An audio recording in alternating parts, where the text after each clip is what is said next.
Joining us now is Richard Haass, President of the Council on Foreign Relations. Mr. Haass, good morning to you. Good morning.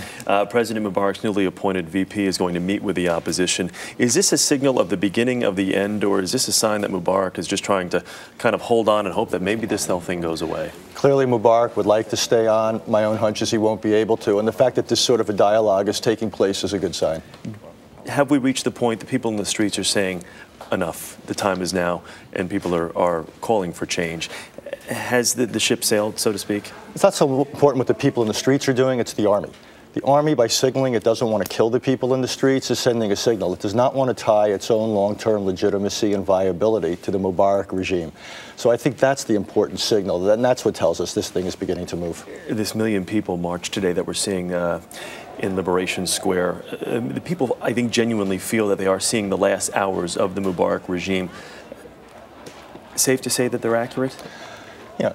What do you want me to tell you? Predictions are tough, but if I were betting, yes. I think the Mubarak understands, or at least what we're seeing events tell us, that he probably can hang on. The Army is not going to risk its own long-term role in Egypt simply to preserve him. So I think it's fair to say it's a question more of when, not if. There's an overwhelming fear from the U.S.'s standpoint of an Islamic fundamentalist state here.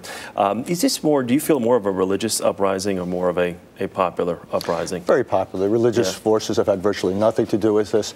But that said, the longer this plays out, the more things begin to unravel economically in the security realm. The more they're uncertain politically, it creates political openings. And what we've learned through history is often it's not the first phase or even the second phase of a revolution that matters. It's the third or fourth phase. And clearly, the religious radicals, the so-called Muslim Brotherhood, the Ikhwan, is going to try to exploit any political openings, which is why it's important that sooner rather than later a dialogue starts to take place, Mubarak leaves office, and order is restored, and the economy gets started up again. The one thing they talk about is there being really, the opposition is there, but as far as a controlling party that could step in and handle a transition, there's really absolutely nothing. Nothing there at this point. The only thing these people have in common is they're against Mubarak. As soon as that's achieved, then you're going to see the splintering, and you're going to see the radical religious forces, who probably represent about a quarter to a third of Egypt. They're going to go in one direction, and all the civilians, you're going to see all the rivalries, all the different agendas, and that's why this is a very dangerous situation. So after Mubarak goes, assuming that does happen,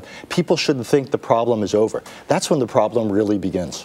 As far as something like this, these uprisings spreading throughout the Middle East, could you see that potentially happening? Other nations, other countries seeing this and saying to themselves, okay, this might be a way to go? People are nervous. The fact that this moved from Tunisia to Cairo to Egypt, that tells you something. Places like Jordan have to watch very carefully. I think some of the oil-rich kingdoms in the Persian Gulf are probably safe.